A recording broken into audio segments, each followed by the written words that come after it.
Hi, everyone. For this episode of A Guy with a Scarf, I'm happy to have with me from a very nice place, it looks like, Scott Gutterman, SVP Broadcast and Digital Technologies at PGA Tour. Hi, Scott. Hey, Carlo. How you doing? I'm good. Thank you for being available for this conversation. Absolutely. Happy to do it. So let's start with Scott, as always. Yeah. So, I'm here at the PGA Tour. I'm the senior vice president of broadcast and digital technologies here at the tour. I'm oversee effectively one third of our technology organization. My responsibilities are largely to get our content into the hands of our fans through all kinds of devices and through all kinds of platforms and mediums. So part of my team on the broadcast technology side, they're actually responsible for gathering all of the action, all of the content from the course, all the play from the course, working with our rights holders, and then delivering that to our fans through ESPN Plus, Sky Sports, Canal Plus, and all kinds of different places all around the world. So that team runs all of the technology, what we call the below the line production, from the course, the compound of the course, all the way back here. Where we will produce the PGA Tour live on ESPN Plus in the States and then across other platforms, and then get it out to all across the world. The other half of my team is responsible for all the digital stuff. So they're responsible for websites, apps, AR, VR, all kinds of emerging platforms that are coming up. They're also responsible for the infrastructure that supports all of that. So working with AWS, we have a full technology stack that supports the feeding of all of the data that comes in from the course, and all the video comes to the course in a way that our fans want it. And we work in collaboration with the other two technology groups here at the PGA Tour. The other technology groups are the Golf Technologies Group, which is run by my colleague Ken Lovell, who effectively is running what we call ShotLink here, which is all of the scoring that we do across all of the tours here at the tour. We run four tours altogether right now. PGA Tour Champions Tour, which is the Seniors Tour, Korn Ferry Tour, which is the Developmental Tour, and then PGA Tour Americas, which is in Canada and Latin America. So Ken's team is responsible for all of the scoring. So we gather all that data, put it out across both the broadcasts, the streaming, and all of the digital platforms. And then my second colleague, who runs the third group, is Mike Vitti, who runs all of the IT infrastructure here at the PGA Tour and our data science team as well too. So the three of us kind of joke that Ken and I gather up all of the video and the ShotLink information. Ken pushes all the ShotLink information to me. I make sure it gets delivered all across our platforms, both for linear streaming and digital. And then Mike Vitti helps us make sense of it all through his data science team. So it's a lot of fun. We have a lot of fun working here with everything. Yeah, looking at that, I'm thinking, okay, I'm sure there has been a lot of evolution in the last, 5-10 years. So some question, because of what I've seen happening myself. How has the production part evolved through the years? Do you have a smaller footprint now? Yeah, so it's really interesting. Before the new rights deals started in 2020, we actually did not really control much of the production. It was really with our production partners. And so we took over the below the line production. So the broadcast technology teams basically brings 8 trucks onto site every single week to an event. We set up the TV compound. We set up all the fibering that goes across the course to capture everything through the cameras, typically through RF. And then we bring all the camera equipment. We bring all the equipment that's needed to manage that over 4 days.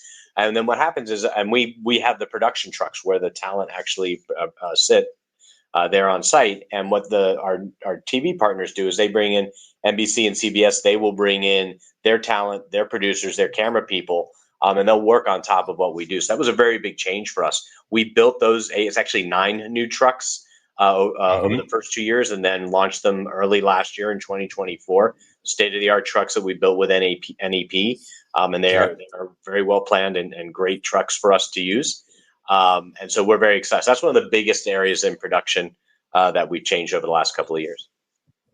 Yeah, on one end, maybe technology can help you, not in this case because you weren't present, but make it easier on venue. but there are so many things more than you're doing now in terms of video data and the complexity of the technology that maybe in the end it's never too more simple or simpler. It's funny because you did ask if we had a smaller footprint, and so in some cases we do. Like in particular with the ShotLink data that I was talking about earlier, working with Ken Lovell, the ShotLink is produced using 155 cameras and 36 radars across the course right now, and so that's a really fascinating thing that Ken's done, and Ken and his team have to bring in all the networking and fibering that supports all that. But what they used to do is they used to have all what they would call the ShotLink producers, and these were the team members that actually monitored what was coming in on ShotLink. They all used to be in a truck on site all the time. When we deployed the new camera system and the radar system, we actually brought that team back here to headquarters here in Ponte Vedra Beach, Florida, and now they work out of our headquarters building here. So we did reduce some of the footprint by putting more and more into the cloud and delivering it, while also actually increasing the complexity of how we actually capture and deliver all the scoring on site. And on the other end, do you see the production going centralized at some point, or it's not for golf? No, what do you see?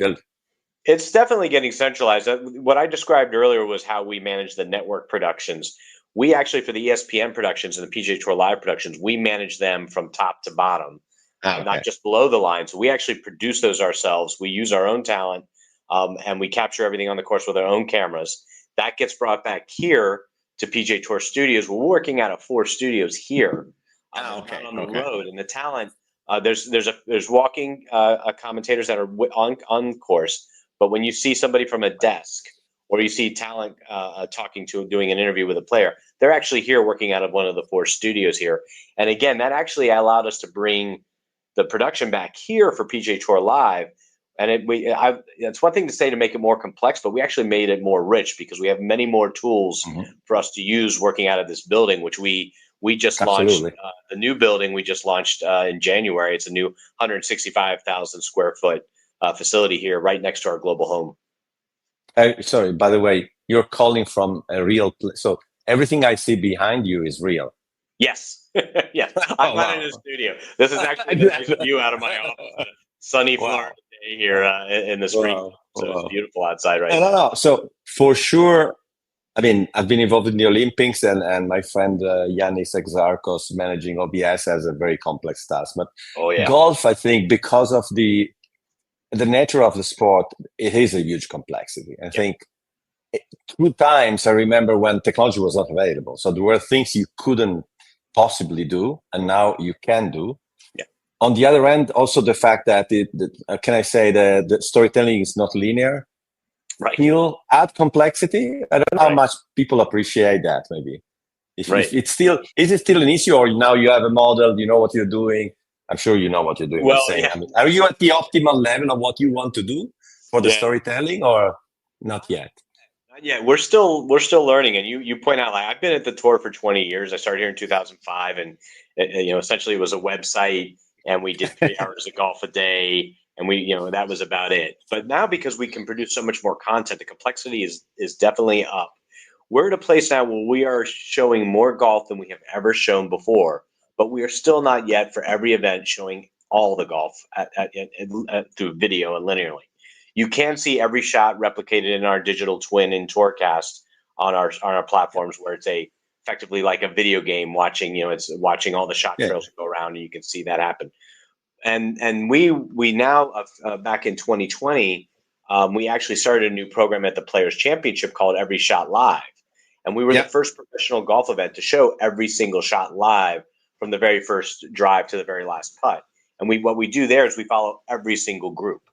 And we capture every shot as they go through, and that's about 30,000 plus shots at a full field tournament. And so we do that right now at just the Players Championship, but we're looking at expanding that eventually. But really, the opportunity to expand, that's really about how do we continue to reduce the costs to actually do that versus being able to produce it so we can produce it every single week. And it's eventually going to be a combination. We're getting very close to it with Ken's 155 cameras, our cameras that are on the course. We're getting really close to being able to do it. And we think a lot of things that we see developing in the field of production with AI and machine learning and a few other things are going to actually probably get us there in the next couple of years to be able to do that on a regular basis. And between the three or two of you, because maybe only two of the people you mentioned, you and Kevin are on venue. How many people you have at the top event? Oh, let's see. Both on venue and there. Sorry, just yeah. So here in the building, typically on a production day, we're looking at about 150 people running about 4 studios. So we're on 4 studios. Now with World Feed, we're running 6 studios at least. Plus, we're running 6 control rooms, sometimes 7 control rooms at the same time. The building overall has 8 control rooms and 7 studios, so we're pretty busy on those days. So that's about how many we have here. I can't remember definitively what we have on site, but if you're talking about like just a production team and camera people, you're probably talking somewhere between 50 to 100 people on site. Just on our side of it is that doesn't include the ShotLink technology teams, which add probably another 30 to 40 people. Yeah, so it's a massive endeavor. And it's part of because we're moving circus every single week. So it's not like we can have people staffed up in certain areas. We got to, 1 week we're here in Florida, and the next week we're up in Hilton Head in South Carolina, and then we have LA and all kinds of places to go. Yeah. And so let's move then on the front end of things. So let's. I think the broadcast side. I'm sure there is a lot of things you said, but let's go directly to digital for a bit my passion. And so tell me about the touch points that as a golf fan I can use from, and maybe a bit of quickly the evolution of that. As you said, it was a website. Sure. So digital is PGAtour.com. Yeah. It's when I got here again, it was just the website. It was just PGAtour.com. I got here in 2005. The iPhone comes along in 2008. Then you followed up with the apps and app stores. That's when really things take off. Really, mobile web begins to take off. So you start to go through this period every 3 to 5 years where you have the website, then you're adding a mobile web page, then you're adding Android and iOS, mobile phones, mobile apps. Then you're adding multiple types of apps with multiple types of people that want your content. That starts to become social media. So you have Facebook emerging, Twitter, those types of things. I ran the content team here for a little while, and then you begin to continue to expand out to Google, Google search, Yahoo search, things like that. So our point of view has become more of really we want to draw people into the owned and operated platforms, but we also now want to meet everybody wherever they are and however they want to consume golf, right? Because our goal is to put golf in front of everyone, the best players in the world playing on the best courses. And so really what has happened over between 2005 and now, it's continued to aggregate the number of places, number of platforms that we have to serve on the digital side of the house. And now also we're seeing what I would kind of call the new wave, which is all of the AI platforms, right? They're getting into sports. So you can Perplexity and Anthropic's platforms, Claude, OpenAI, Amazon's platforms as well too. Like they all are acting as web search platforms in some way, fashion, or way. So if somebody wants to know how Justin Thomas won at the RBC Heritage, you can just ask Claude or OpenAI. So we have to learn how to serve all of these different platforms. They're becoming front ends. They're becoming search engine front ends. Exactly. So one specific question, I saw Perplexity doing, again, to my observation, and it was a few months ago, maybe 2 months ago, I wrote an article on that, launching a vertical on sport. Maybe the first AI platform that is so big platform that is doing that. So I'm asking questions, you answer what you can answer. But in those cases, are they becoming like a partnership case, like it can be, Snapchat or Instagram? Sure. Or do you have agreement to feed data? Because I tested at the beginning with OpenAI when maybe only ChatGPT was usable. And I was trying to, because 8 teams were in UEFA Champions League of Italian teams at a certain point. And I couldn't get, I spent 2 hours just laughing because everything was so sorry, I can use the word because it's my channel, fucked up, that I say, oh, mamma mia, they need something, they need a bit help for the day. I mean, and you know how much they improve by themselves. So what is the relationship between this platform and we went to AI directly, but that's well, we're in a very similar place that we were at the beginning of search and web search and the beginning of social media, where there's a combination of these things that are going on. We don't currently have partnerships with any of the big AI platforms at the moment. It's certainly something that we're talking about. We do have a great relationship with AWS, who's our official AI cloud and ML partner. So we work a lot on AI with them and their models. So like we help feed the Alexa platform from that perspective. But with like Perplexity, OpenAI, Anthropic, and some of the others, what you're seeing them doing is they're reaching out to the Stats Perform and the Sport Radar world, the aggregators and the aggregators, and they're using the aggregators data. So like Perplexity, I saw the same thing you did too when they launched. They were, as far as I know, they were the first to launch a sports vertical on a general AI platform, and Perplexity Sports, where you can ask specific questions and you actually get back ESPN like or PGA Tour like box score, what we call a box score statistics. Really lay out very nicely the competitions that are happening. And it's got, I agree with you, like in the beginning it wasn't very good, but it's gotten quickly better, as you would expect. And as a matter of fact, I was looking at Gemini earlier today to see how it was reporting back on the RBC Heritage event we had last weekend. It's amazing to see the things, because like we do work with Google, we work with YouTube quite a bit through our posting our own content there. We have a relationship in that respect, and also through an event that we call the Creators Classic that we have now a few times a year. And so you can see, like in Gemini, they are beginning to weave in the results of what we post in our highlights. So if you ask Gemini to say, hey, tell me how Justin Thomas did last week in the RBC Heritage, it not only gives you a nice summary of source from our content from that we have through search, but also it'll go into YouTube.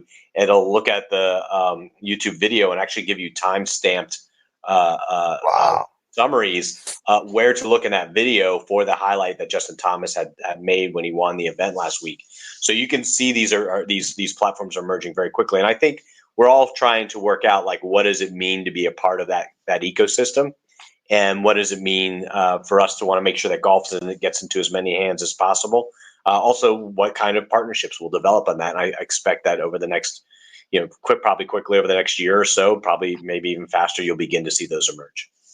Because I think what is different, and especially PGA Tour, I think at some point, you, meaning as the organization, decided, okay, we need to own this. We cannot own, meaning we need to control as much. But in the past, everybody would go in media, especially people with their old, media rights or broadcast mentality. Oh, it's a platform there, so that's ours. It shouldn't be there. Or I think everybody, most of the organization like PGA Tour are at a moment where they understand that they need to be everybody. They need to play in every field. But again, it's really a new paradigm, this one, because people are like, I use 20 tools every day, and I'm starting to get things from there. So it's clearly, I think now you're more educated to the challenge, maybe, I guess. Sorry. Yeah, I think that's really what we're all in this phase of, is trying to understand how these new platforms, new AI platforms will use the content, how they will present it, how fans will use it. I think you're seeing a lot of fans use it. I think there's going to be some, I think we're looking at a world that potentially, if you look at it, is what does it mean when AI is the interface that people are interacting? Exactly. Right. What is that experience going to be like in 24 or 36 months? If you're primarily using an Anthropic, if you're using Claude, or if you're using an AWS, an Amazon Alexa, or you're using a Google Gemini, how is that going to work when that becomes more a part of everybody's everyday, experience, right? As they're moving through their lives and they want to know things, they want to know, who's won the PGA Tour event today, or is their favorite player leading? And are you really going to begin to kind of gravitate as a fan and through your personal life and what you do to one of these agents that gets developed through these platforms, and see how that, is that going to really become the primary way you get information and have it presented to you? So It's something we're really thinking about here over the next, something we're talking a lot about here about what that means for us. Mm-hmm. And so going back more to the more standard touch points, if I can say that. So a quick, I would say, summary of there is an app, there is a lot of AR, VR. Can you just do a little map of that? Sure. So we, PGA Tour, you can get our great apps on the app stores, on the iOS App Store and the Android App Store. We've done some great work with Apple directly with the Apple Vision Pro. So if you want to watch, check out our events on the Apple Vision Pro, you can check them out every single week. Really fun to work on that platform and learn what that means in that space and spatial computing. We also work with another company called Golf Plus on the Meta VR platform, Meta headset platform. And so we've been excited about that. You can actually play on our courses, be able to play the golf course that the players are playing on as well. So we have those types of platforms that we're working on quite regularly. And then, for us, we're continuing to look at the emerging platforms of what we want to do. We're looking at how content gets developed on those platforms as well. So those are kind of what I would call our core. Of course, the website, shouldn't forget the website. Yeah. The website's a very active. Our apps tend to be for our core fans on the digital side. Yeah. We see a lot of repeat use and a lot of time spent on the apps. The website has some, what I would call casual core fans, but also casual fans. So something extraordinary is happening and fans are going to Google search. That's where we're driving a lot of information as well too about our players. So website's still very much a very strong player. And really most of our engagement, when we look at it on the digital owned and operated platforms, is really about mobile. First and foremost for us, mobile web is the biggest consumer area. Mobile app is a very big second. And then desktop for us is usually third. We think typically most of our consumption is over 80% on the weekends on mobile web and mobile app. And about 20% or less is typically on desktop. We have a pretty strong desktop audience on Thursday and Friday because everybody's at work. They have a nice screen typically, and that's what they're able to do. So those are really the core digital platforms for us. And then you have, for here in the States, you have PGA Tour Live on ESPN Plus. So our streams are going out on PGA Tour Live there. And then, of course, on our other rights holders as well, too, you have Paramount with Paramount Plus. You can watch our events there that are on CBS. And then NBC Sports, they have Peacock, of course, here in the States. Yeah. And then Sky, they're part of Comcast, so they have Sky Sports in the UK as well, too. And then you'll find us on different apps across the world. Some years ago, you decided not to have your own OTT, right? I was a bit involved in that venture. So it's just a matter of how you're right. Just like for everybody else, how the rights deals work out. We don't serve live streaming video direct to our fans from our platforms. It's all with our rights holders. So we are. I think those things really get dictated by the rights holders. Yeah. Really, the broadest audience that we are trying to reach. And so where are the shuttling data going? What is the best way to leverage of to consume the biggest extent of shuttling data for a deep fan? I would say clearly for a deep fan. Yeah. So really our fans, that's what people come to our owned and operated platforms for, right? The leaderboard on the PGA Tour platforms and the leaderboards anywhere else are the main consumption area. And when you go to a leaderboard, you're getting that core leaderboard experience, who's leading at the top, how well are they doing, things like that. But you can slowly begin to take a deep dive into how a player is doing or watch multiple players at the same time. We have beautiful graphics that represent every hole. You can see the shot trails going around on every single hole. So if you open up a page, you see a scorecard, you'll get a shot trail and a graphic as well there too. So you can get pretty deep there, and then you can dive even deeper into individual stats or stats for groups of players going into that as well. So if you want to see who's leading in driving distance, greens and regulation, like we have all of that. Like and it's all dynamic and moving because like we talked about earlier, 18 fields of play. You got 14 golf balls in motion across the course at any given point in time. There's 70 plus data points for every shot. And so we really tried to present it in a composite, in a really interesting and composite way. If you want to go even deeper, we have, for our hardcore fans, we have our Tourcast product, which is our digital, which allows fans to see every single shot represented in digital format. We have beautiful maps in there of every single hole. Our own teams, the ShotLink teams, do mapping capture with LiDAR and radar across the course weeks and weeks in advance, and capture every single object and tree on the course. We even have the structures on the course and signage. So you'll see all kinds of fun things that are out there that people put out on the course. And what is the reaction of fans to that?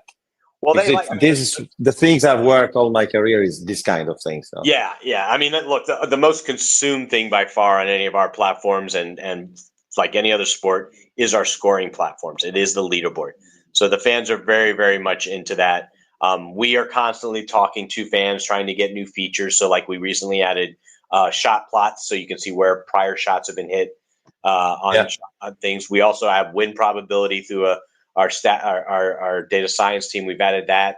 And then you're going to see some new features here in a few weeks where we're actually adding, like, we created a new algorithm here that effectively is going to show you who's performing best, who's hot on the leaderboard, moving up and down the leaderboard, and who's the best performer at that moment in time. And so we're, through machine learning and other work that we're doing with the data science, we're trying to do that. So, our fans really like to see things that help bring the attention to the players that are performing the best. And really the leaderboard is the beginning of being able to do that.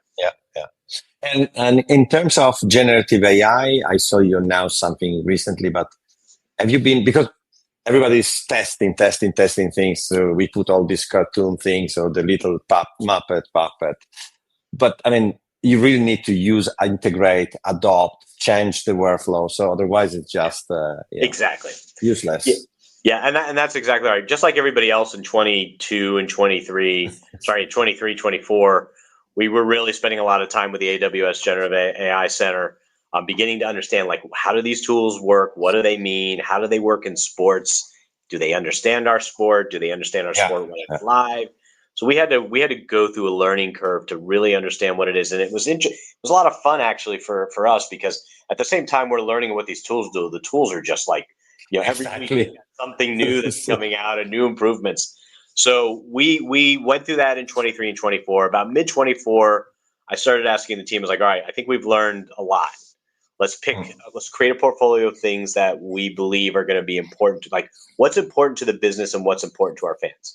And then operationalize it. And what's important to our fans and for us is to be able to tell the story of all of our players. And a challenge in telling the story of our players is what we've talked about, which is, how do you tell the story of 150 players in a PGA Tour tournament, 70 or 50 of whom are all playing at the same time? We've never been able to scale our coverage for every single player. Yeah, I can imagine. With the staff, you can only cover 10 or 15 players. So this is the answer for us. Is like, okay, we can use these tools to scale our coverage. And so the beginning of that for us was, how do we tell a story about every single shot on the PGA Tour that's hit? And so our first project that was launched back at the Players Championship this year was narrative commentary for every single shot. And using AWS Bedrock, Anthropic's Claude 3.5 sonnet models, and a set of services that we have built around them, which is really important, we were actually able to get to a point where we are telling a story about every single shot, all 30,000 shots now. We present that in Tourcast as narrative commentary, and every piece of commentary presents a fact and context. So instead of just what we used to do traditionally, we would say, Rory McIlroy hit this drive 385 yards, and he's got 125 yards left to the hole. That would be the basics. Now the story that we're able to tell is, Rory McIlroy just hit a 385-yard drive on the 18th hole. It's his longest drive of the day. It's the longest drive he's hit. So it's the longest drive he's been hit on that hole so far. And at 125 yards out, he's got a 10% chance of putting it within 10 feet. So we're telling a story, like, what's important about that shot, telling it within the context of everything else. And when we can tell what we decided, and we've operationalized all that, and the challenge in operationalizing it is getting the models to understand a sport in context live. So we had to build a set of context services. That says you got to take you got to take a bunch of things into account. of where Rory is and where other players are at that point in time. And then not only do we build these context services, but we also built the validation services on the other side of it, right? So that when data comes in and it gets passed into the models, we make sure that that 385-yard drive, when it goes in, when it comes out of the model, it still says it's a 385-yard drive. But also, more importantly, is just as important actually, is when we're talking about a drive, it has to be within the realm of a reasonableness for talking about a drive. So you have to use we use a method called cosine similarity here and run through vector databases that says, oh, this is a comment about a drive. Does it sound like, or does it read like all of these? We have thousands and thousands of what we call golden set examples of drives that fit in that context. And if the data is right and the context is right, then everything automatically gets published out. The nice thing is, why this all sounds, and it is very complex, we are usually getting that commentary out within a minute or less of the shot being hit, quite often under 30 seconds. And so it has to happen very fast because everything's very fast. Yeah, absolutely. So one question more on the tech side, because I just realized I'm using now Sonnet 3.7. Yeah. Have you gone through the process of saying, okay, we need to update? How dramatic is or would be? Do you have already experienced and say, okay, let's move? Because I think normally with normal software, it's scary. Yeah. But it's kind of humanly manageable. Yeah. With these systems, I don't know. Sorry. Maybe it's a problem you have on your hands now. I don't know. No, well, that's part of, you're right. Like, you have to, the way we've started thinking about this, you really have to think about the SDLC, like the software development life cycle for this, just like you would anything else. And that includes exactly what you're talking about, is that just like we always have to upgrade, iOS throughout the year and then big upgrade throughout the year, like we have a method for doing that and how we approach it or practice. We have to develop the same practice for these platforms. And what you're talking about is model evaluation. So you're right. What happens when Claude Sonnet 3.7 comes out? We got to run it through all the testing that we ran it through to make sure that it's still going to interpret everything the right way. We also have to make sure that the costs difference of the model are not drastically different between the two models. Is it reducing our cost to use it, or is it increasing our cost to use it? So we have to look at it from that perspective. And then not only that, but and we're starting to do this now with the harnesses that we've built, is you've got to be able to test multiple models, the same thing against multiple models, because there might be a case to be made that says, we've been using Claude Sonnet 3.5, but now this new AWS Nova model just came out, and actually it's just as good, but it's half the cost. And so how do you, so now, you're in this world now where you're going to be like, how often do I run through those tests? How often do I check against multiple models? And our team here, we really like the Bedrock what Bedrock brings to the table, because it allows it to be model agnostic. I don't want to have model lock-in, right? Because that doesn't allow us to maybe achieve all of our goals. So it's really been a learn. But you're hitting right on it. Like, that is just one of many practices. The other is like, how do you continually monitor to make sure that the context is always within the reasonableness of, is always like, accurate. The accuracy rate is within 96% or 98%. I think we looked up, and humans are typically 98 or 97% accurate. So we try to be in a range like that, but we had to build a monitoring system, and a bunch of observability practices to make sure that that's being monitored, so that it doesn't, if it starts sliding down to 95 or 90, then we know we got to go check out what's going on with the system, and either shut it down for a bit until we have it corrected, or make the corrections that we need to. Yeah, because I think that the perception is that this model, compared to traditional software, which already can be super complex, they have kind of a life of their own. So you never, at the moment, you're never sure that they don't start to hallucinate. Maybe in a specific case, like you would have a bug on the other side. But I think the complexity here is neurally different, I guess. That's my, so if you want instinctive impression. So we spend a lot of time on that, sorry, but it's really fascinating. No worries. So clearly, innovation is at the heart of what you're doing for a reason. I say not because, it's at the moment it's not in your title, but even if it was, there is a concept of innovation that seems permeating the organization. What is your approach to that? So as it evolved. Sure. through the last So, years. gosh, it's probably been about 8 or 9 years ago. We approached the organization here from the digital side to start a very particular innovation program, where I actually had a budget set aside for it, and I actually hired 2 people to run it. Mm-hmm. And it was the organization come to me and asked and said, how can we begin to get ahead or look ahead of where we need to be for our fans? And I said, well, look, if we need to be able to test things and try things out and innovate in a space that is innovate in spaces that we see coming. And so we started a very particular innovation program at that time, and I ran it, and it was great. And we did a lot of neat things. Then we worked with Microsoft on the HoloLens. What else did we do? We were one of the first sports to live stream. I did too. I did too. we were one of the first sports to live stream in VR and in 360 with a company called Vogue VR that was eventually bought by Intel. We used to stream 17th hole here during the Players Championship.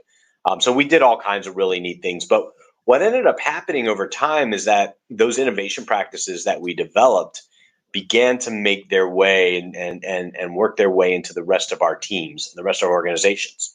So what we did is we began to ramp down the explicit innovation program and began to move it into each of the into our development teams and into our product teams and into other departments at the tour.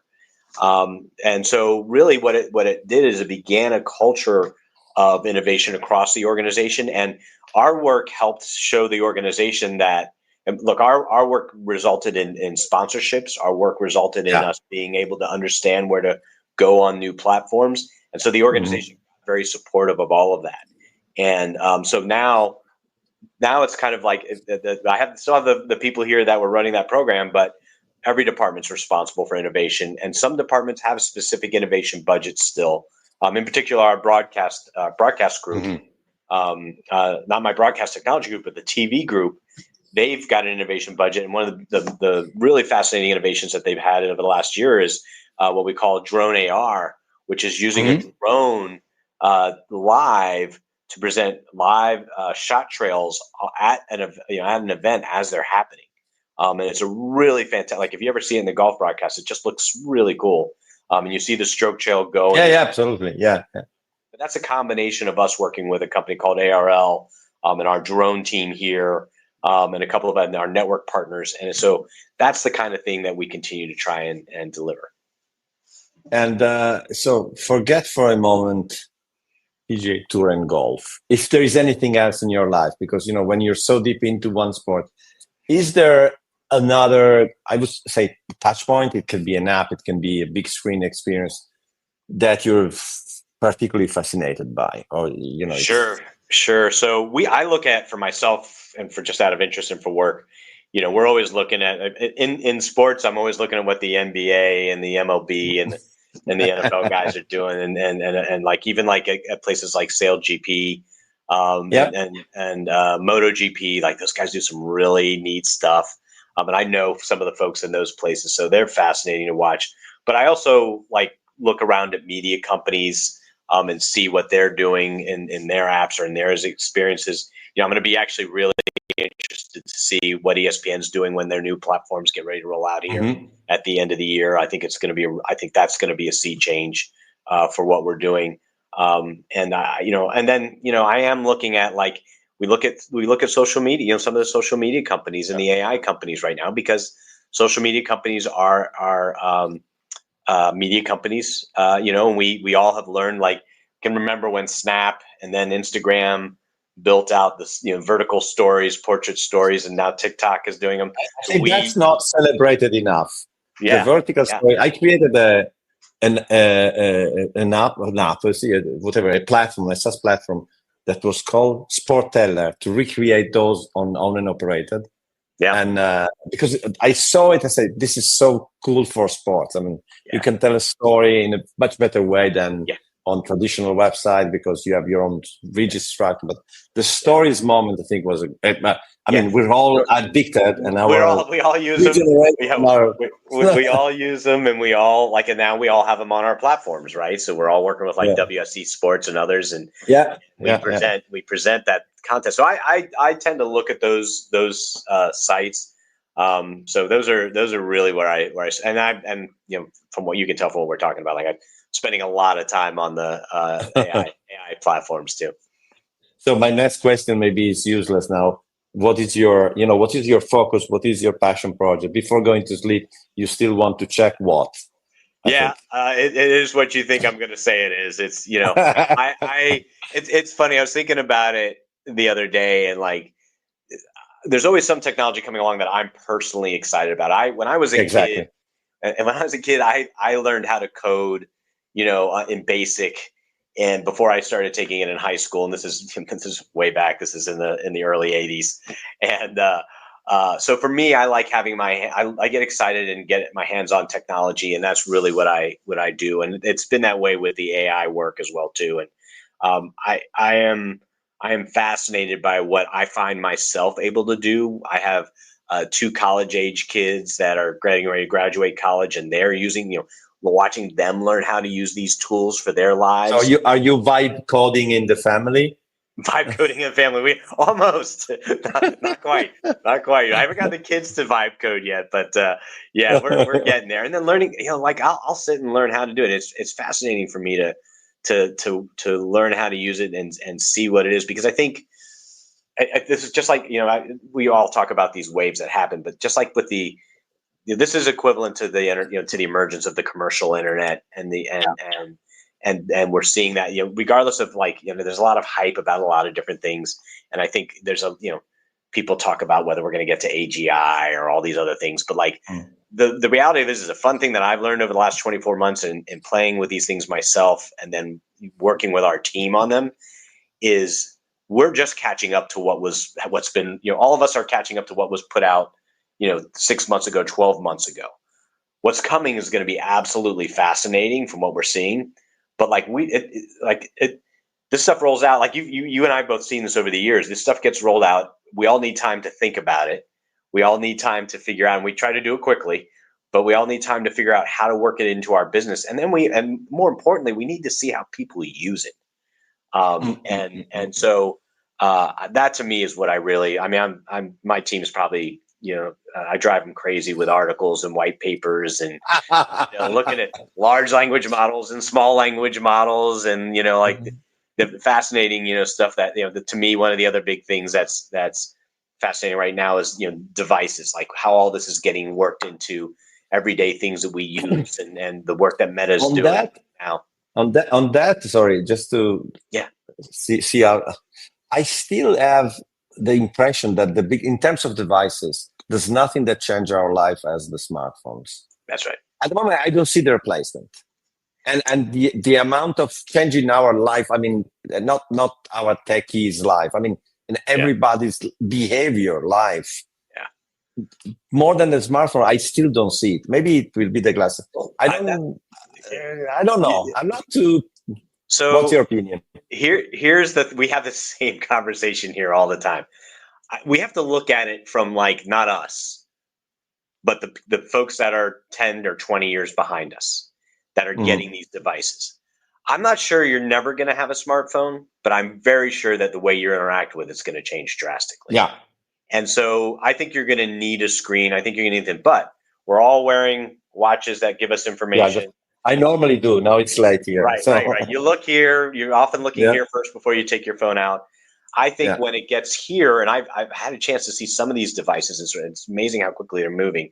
But when you're at a golf tournament and that you're following a player like Rory McIlroy or Justin Thomas, and your agent on your phone knows that's who you're following, I want people in a lot of ways. I want people to be heads up at an event, right? You hear absolutely. In that case, absolutely. Right. So in that case, why not just have a little thing in the glasses, or maybe you don't want anything in front of you, but you can simply ask through your glasses, what's Rory's score? Or have it proactively tell you, it knows you arrived at the hole and Rory's on the tee box. It can tell you automatically, Rory's up by 6. He's leading by, Rory's up by 6. He's at 2 under. And so like that to me seems like as those conveniences begin to develop, it's going to be really interesting. The other thing I saw today was Meta just updated a lot of their glasses with translation, the AI able to listen and translate in a conversation. And I'm like, like, yeah, that seems like a thing that would be really useful in a lot of cases. That for sure. And to be honest, I don't understand why. I have a lot of things I see. Even my father is an 89-year-old ex-professional photographer. I see a lot of YouTube videos, and I want to send it to him. He does a lot of stuff with technology, but doesn't understand good level English. And I say, why is not like, give me a button, I translate. I take responsibility. If it's not perfect, I don't care. Right. Why can I not translate him? So have him listen it in Italian, for example. Right. So that's exactly right. I think it will come. So yeah.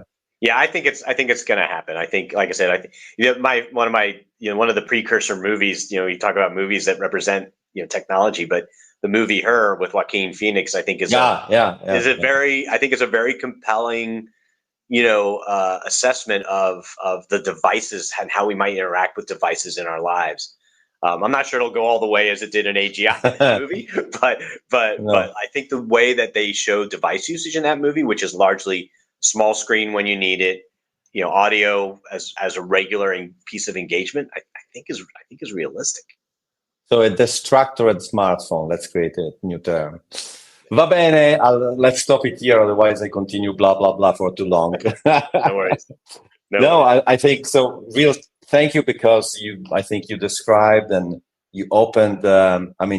Your massive plate, as we said at the beginning, to all of us. I think it's very fascinating, and I like when I talk to people that I see they have the same urgency and passion that I had for so many years. So thank you for doing this, Scott.